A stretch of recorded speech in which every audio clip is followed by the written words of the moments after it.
Assalamu alaikum listeners, I'm Sarta Bani and this is Pitch Talk on Inspire FM. In this show, we'll be talking about the latest cricket news. And if you do have any questions, feel free to phone Inspire FM. Brief overview of the topics.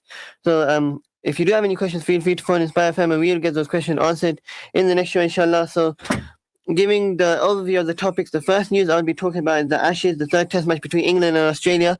We'll get into a bit of an analysis about that. The second news which I'll be discussing is about Mohammad Abbas, Pakistan's test fast bowler, has been selected by Derbyshire County Cricket Club for County Championship Division 2. We'll talk a bit about that. The third news is about Cameron Green, as he becomes the most expensive overseas player in IPL history. And then we'll also discuss the new PSL team, which will be played under a new format. And then the last news is about Shaheen Shah Afridi.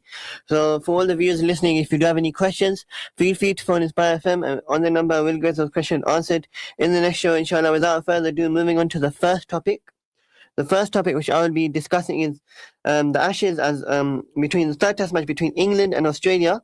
So Australia won the toss and England got wickets with a mix of luck and a bit of a design. Jofra Archer led the attack for England with figures of 3 for 29, but he was the most dangerous bowler for England in the bowling attack. If you're to discuss a bit about Brydon Cast and Josh Tongue, they were average, they were okay, but they kept going in the heat, they kept going forward, they kept persisting with their line length, and Will Jacks had less control as they gave a lot of runs but claimed just 2 wickets. Both sides were not performing at their best potential on day one, and it was very evenly poised. It looks evenly poised for day two. So 82nd over, Australia 322 for 8. Mitchell Stark on 33, not out. Lyon on 0. So Archer came back for a 1 over burst before the close after 5 dots. Stark clipped a shot neatly off his pass for 4. And there was 1 over left for the day, and then you think that England would be happier for the both sides, but England will actually have to bat, and they'll have to bat very well and prove some fight and determination if they are to stay in the series on day 2 tomorrow. So Australia scoring 362 for the loss of 8 wickets after 83 overs, with Alex Carey scoring 106 of 143 runs, and Usman Khawaja scoring 82 of 126. Josh Inglis scoring 32 of 39 of 63, and then for England bowling figures for there was 13 overs, 17 runs, and 2 wickets. For 13 overs, 70 runs and 2 wickets. Will Jacks 20 overs, 105 runs and 2 wickets. So if I was to discuss the second news, but before going on to second news, I would also like to briefly give a bit of a more analysis on England and Australia's third test match. So Australia batting first. If I were to talk about the batting card, Travis Head 10 of 28 with the help of 1-4. Jake Weatherald 18 of 27. Marnus Labuschagne 19 of 40. Usman Khawaja 82 of 126. Chris Green 0 of 2. Alex Carey 106 of 143. Josh Inglis 32 of 39. Pat Cummins 13 of 19. Mitchell Stark 33 of 63. And 362 for the loss of 8 after 83 overs. That was day 1. Stumps Australia up to bat. Jofra Archer bowled 16 overs, 5 made and 29 runs. 3 wickets, economy at 1.8. Brydon Cast 13 overs, 17 runs, 2 wickets, economy of 5.4. Josh Tongue 15 overs, 1 made and 63 runs, 1 wicket, economy of 4.2. Will Jacks 20 overs, 3 made and 105 runs, 2 wickets, and economy of 5.2. So he was very expensive, Will Jacks. Even though he's playing as an all-rounder, and he did take 2 wickets, it's not good enough to play a bowler economy of 5.2. So he's been a bit expensive. Even Brydon Cast has been probably the most expensive of the bowlers. 5.4 was his economy. So as I mentioned, he bowled 13 overs, 17 runs he gave, 2 wickets and no maiden. So Brydon Cast was very expensive. Jofra Archer was the pick of the bowlers. Josh Tongue was a bit slightly expensive. Only managed to get 1 wicket in 15 overs. Ben Stokes was okay, but he was not able to get any wickets. 19 overs, 3 maidens, 53 runs, economy of 2.8. So if I was to discuss England's bowlers, they were not at their best. And even Australia's batting is okay. Australia have done decent, but if they are able to somehow even get 20 or 30 more runs, I'd say that it's a good first innings total by Australia. And I say that they are really in the driving seat ahead of winning this Test match and securing the series 3-0. So for England to win, I'd say England's batting would have to really click, and I'm mainly referring to the likes of Joe Root and Ben Stokes. They're experienced campaigners. They will have to lead the way with the bat for England in order to have some good fire, in order to make this Test match very even and make it narrowed down to the last 2 days of the Test match. So I'd say Harry Brooks' role is important. Harry Brook, if I'm not mistaken, averages 55 in Test cricket in 32 Test matches. So he's got a good average. Zach Crowley has had some runs in this series so far, but he's got to bring his A game. Ben Duckett is a very dangerous player, very good player when he's in form. He averages in the early 40s, above 40 in Test cricket. So I'd say that England's main batsmen are probably going to be Joe Root, Ben Stokes, and probably even one of Zach Crowley and Harry Brook. They'll have to really perform for England. But Joe Root and Ben Stokes definitely have a big chip on their shoulders as experienced players, as players who have played in these conditions before, as players who have won matches for England. I'd say that these two are really going to have to step up and show their fight, show their experience and composure, and show that they are here to win the game for England. And I say that Will Jackson really has to prove his selection. Jamie Smith has to score some runs as well. He averages over 40, but he's only played 17 Test matches. So, but how much can you expect from Jamie Smith? Because bear in mind, this is an Ashes series, so there's a lot of pressure and expectation on these young, inexperienced players such as Jamie Smith, such as Will Jacks, Brian Carr, Josh Tongue. Even I'd say Zach Crowley hasn't really played much in Australia, if I'm not mistaken. So I'd say that they're slightly inexperienced, which could be a disadvantage for England and can be an advantage for Australia. Australia having Pat Cummins back in their lineup, he will be lethal with the ball, because we see that Pat Cummins is one of the best fast bowlers in Test cricket history. If we were to look at his Test cricket stats, 72 Test matches, 132 innings, where he's taken 309 wickets at a bowling average of 22.1. Economy of 2.89. So I say Pat Cummins returning into the side along with Nathan Lyon, two of Australia's best savage fast bowlers that I like to call, not fast bowlers, one is a spinner, Nathan Lyon is a spinner, but savage bowlers, because they can be very dangerous for any opposition, and they can win games for Australia, as we've seen Pat Cummins and Nathan Lyon do in the past. So if we were to discuss Nathan Lyon's bowling statistics, 141 Test matches, 562 wickets, an economy of 2.95, a bowling average of 13.16. So I say that his role for England for Australia in day 4, day 5, where the ball does slightly seem to spin in the pitch, and the pitch does become a bit rough. So I say that he is very detrimental in terms of Australia's chances of winning this Test match, especially on the last day, or even on day 5. And England have made the decision to not include Gus Atkinson, even though he does probably bring some runs with the bat in the lower order. I'd probably say it's probably because of his bowling in the last Test match was the reason why they probably decided to drop him. I'd say that England are really under pressure, but if they can perform very well with the bat and show some fight, get 400, 450, get at least 120, 150 lead, then they still have a good chance of winning this Test match. But they're really going to have to fight for it. They're really going to have to, push their socks for it if they're going to have to really perform very well and, at least create a balance in this Test match. So if I was to talk about the next news, the Derbyshire County Cricket Club on Tuesday announced the signing a 2-year deal with Pakistan's experienced seamer Mohammad Abbas for the County Championship Division 2 2026, scheduled to run from April 3rd to September the 24th. Abbas, who has represented Pakistan in 27 tests since he made his international red ball debut in 2017, has been one of the most sought after overseas players in England's first class tournament, as he has picked up 291 wickets at an average of 19.89. He has represented Hampshire and Leicestershire in his budding county championship career, while his most recent stint has come with Nottinghamshire County Cricket Club, as well as he was able to win the Division 1 title with them earlier this year, so he's had some good success with them as a county. But it's surprising to see how he's not continued his,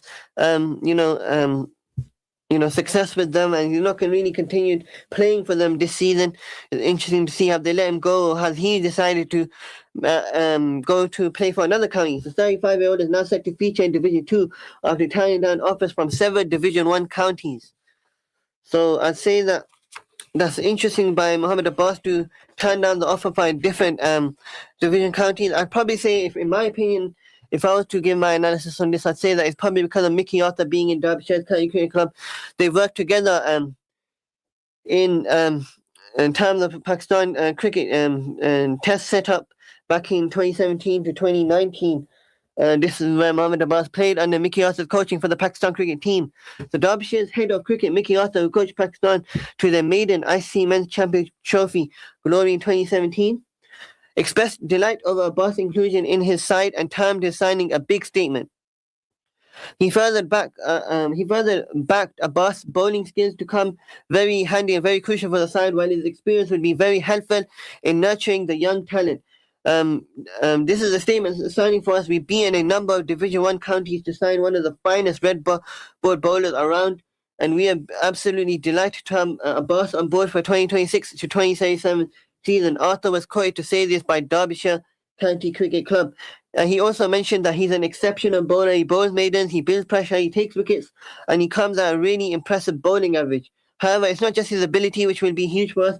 His experience going to forward will be massive for our young bowlers to learn from and gain experience.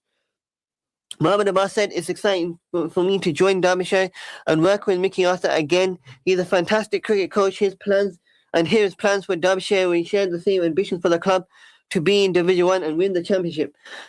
Abbas was quoted as saying, the team only just missed out on a promotion in 2025, so he says that he's hoping that he can come in and perform to win a few more games and give us support of the trophy to celebrate. The third news is about Cameron Green broke the bidding record as he became the most expensive overseas player in IPL history. Green, who has played for Australia in 21 T20s, emerged as one of the most sought-after overseas players in the action, which saw 3-time championships for Kolkata Knight Riders, eventually managing to acquire his services with a ground-breaking bid of 25.2 crores. As a result, the 26-year-old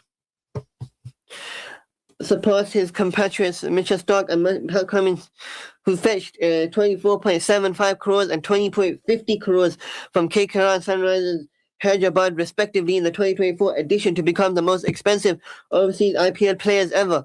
Overall, Chris Green is the third most expensive player in the history of IPL, only behind Rishabh Pant and Shreyas Iyer. Rishabh Pant 27 crores and Shreyas Iyer 26.75 crores, who are brought by Lucknow Super Giants and Punjab Kings in last year's mega auction in Jeddah. So if I were to discuss the next news, it's actually linked to this news. It is actually this news. The all-rounder drew an equally overwhelming response at the auction for the IPL 2023, and he emerged as the second most expensive pick, joining the Mumbai Indians for 17.50 crores, only behind Tom Curran, who was roped in for 18.50 crores by Punjab Super Kings. The next news is about the PSL. The landmark's 11th edition of the Pakistan Super League is scheduled to run from March the 26th to May 3rd, featuring an expanded 8 teams, which will follow a 2-phase tournament structure designed to fit within a 39-day window.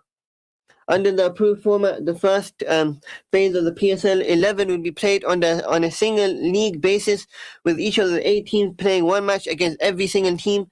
This stage will also ensure all teams face each other once before progressing further in the tournament.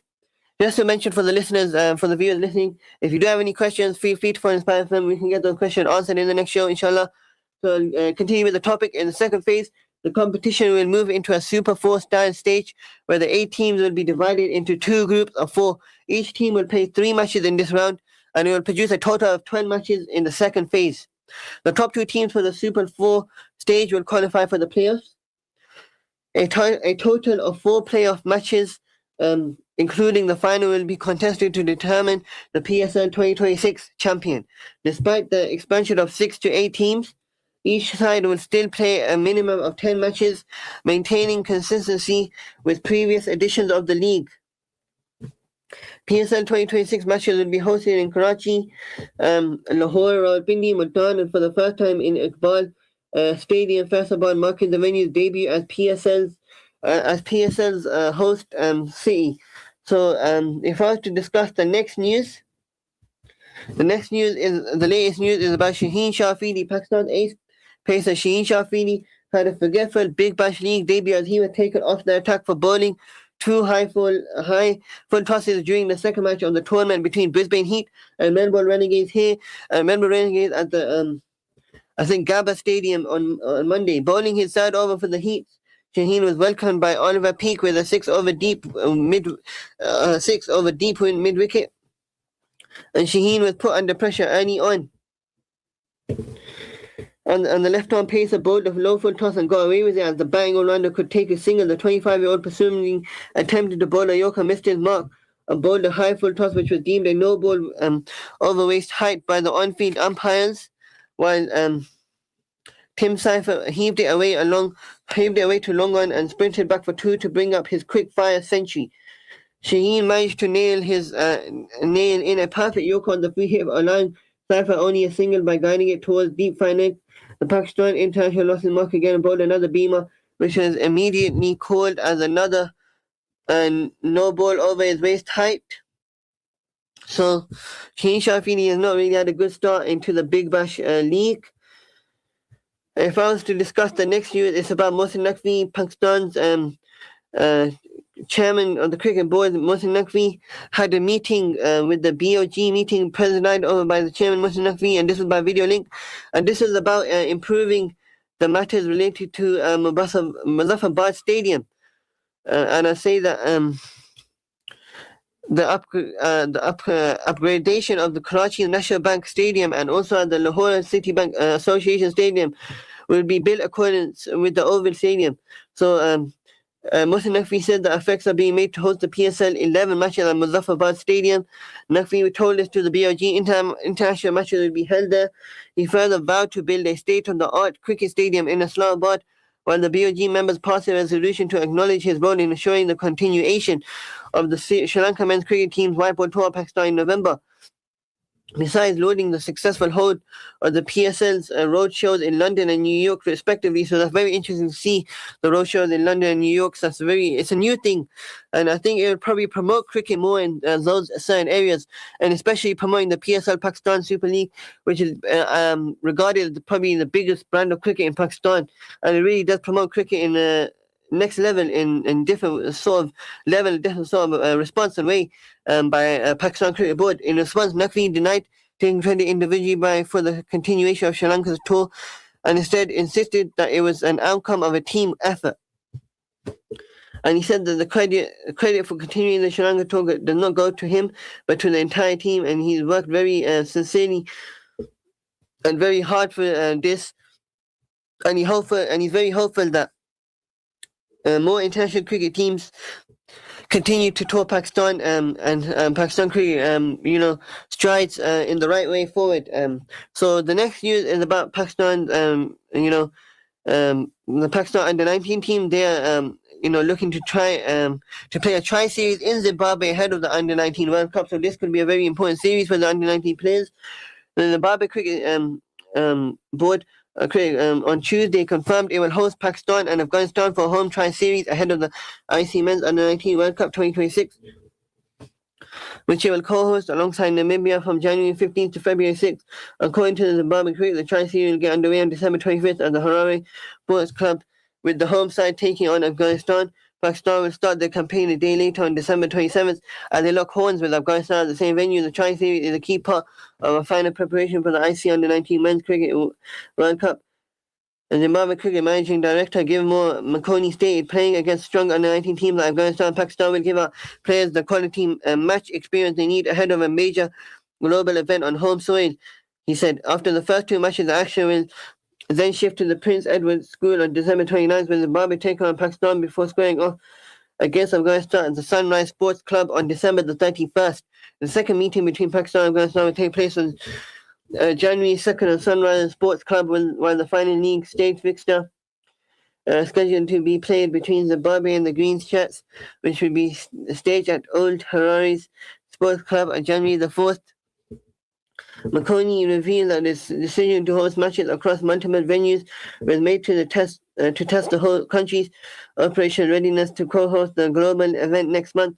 Hosting matches across different venues allows us to test our system, he mentioned, and operational readiness ahead of preparing to co-host the Under-19 World Cup, which will take place in Namibia. So the next news which I'll be discussing is a very important news.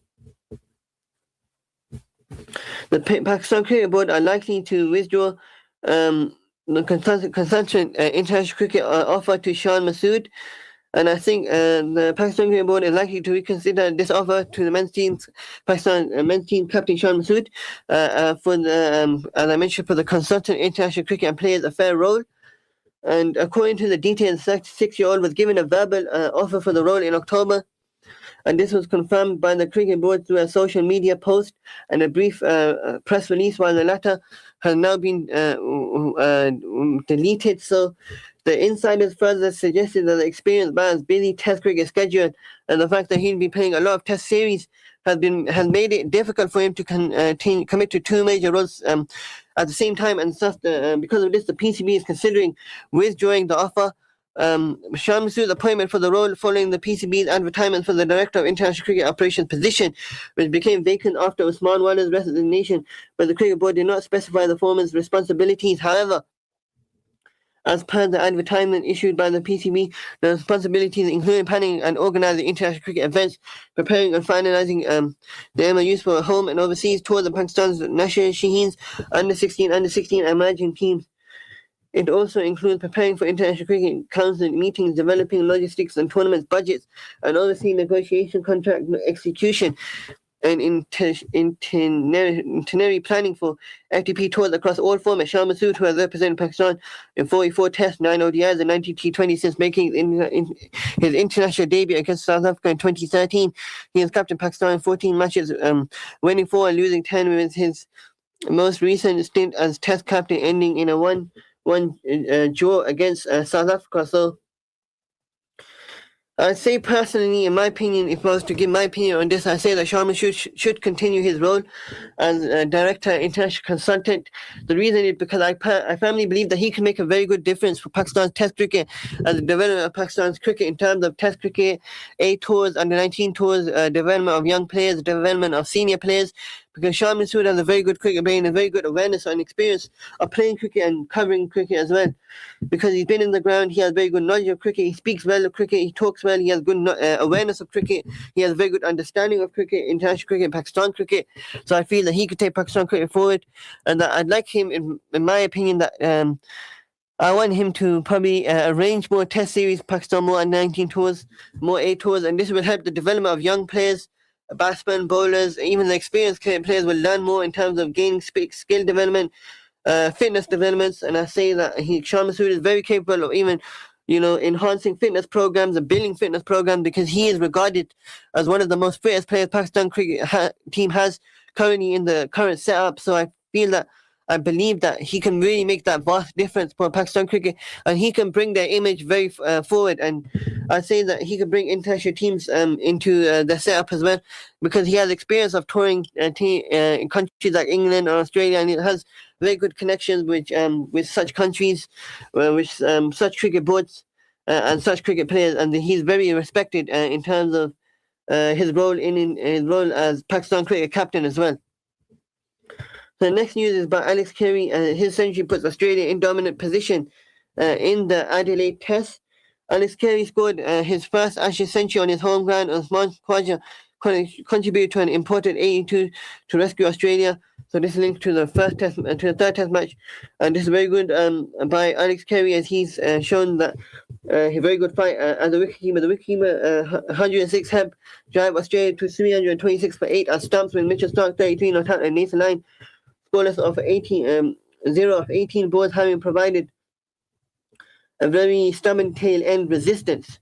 Carey survived a caught behind decision on 72 with help of a glitch with the review technology before going on to score his third Test century in such an important game, and in front of his big family gathering in a sellout crowd of 56,000.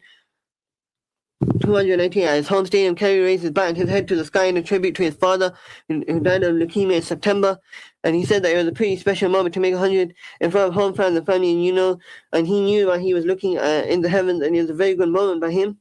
Captain Ben Stokes was banned out two of England's reviews, trying to dislodge Kerry first for LBW when he was on 52 and later for the court behind appeal off the bowling of recalled seam of Josh Tongue. So tomorrow will be day 2 of the third test match between England and Australia. It'll be interesting to see what happens, what takes place, what events take place. Do England make a comeback? How quickly will they get the last wicket? Who will rise on the big occasion for England in the first innings with the bat? Will Australia be dominant with the ball, with the experienced bowlers returning, with the likes of Nathan Lyon, Pat Cummins returning for Australia in the bowling lineup? How detrimental, dangerous will they be? Only time will tell. So this was today's show. This wraps up today's show on Pitch Talk. I hope you enjoyed today's show. If you do have any questions, feel free to find Inspire FM on their number. We will get the questions answered in the next show, inshallah. I'll bring you next week. I'll come next week with the latest topic. And with that, Assalamu alaikum wa rahmatullahi wa barakatuh.